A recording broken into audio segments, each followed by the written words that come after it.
Well, I think the story of The Lion King is still incredibly relevant. It was a wonderful myth that was 25 years ago in the animated movie, but it's a similar story that was told in Hamlet, and even before then. It's a timeless story, and I thought it was the technology had evolved enough that here 25 years later there might be an opportunity to present it to a new generation in a new way, and draw attention to both the stage musical and the animated film, both of which hold up incredibly well.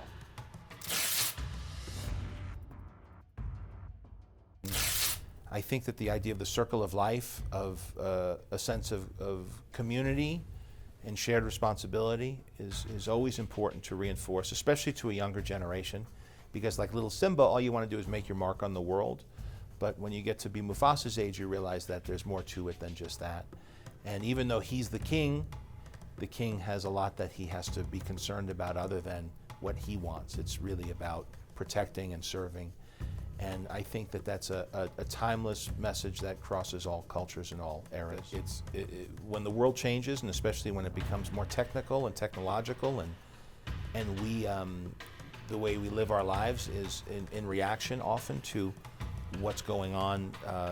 It seems like the world's changing so quickly. I think that's why it's important to always turn your focus back to humanity, about that it's really about people.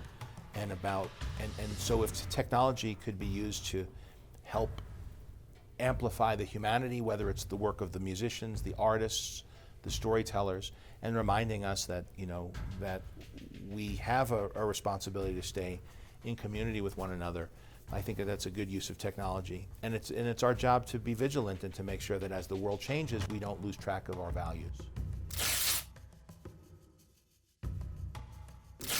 I don't know, because it's what's happening is live action and animation are converging, because there's a lot of animation.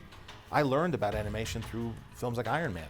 There's a lot of animated shots in that, but it's still considered a live action film.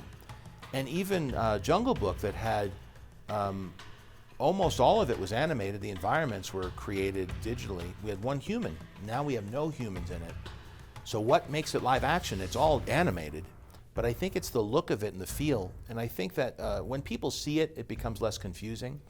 But when you're trying to describe it as an animated remake doesn't feel like it, even though technically that's correct, I don't think it captures the aesthetic.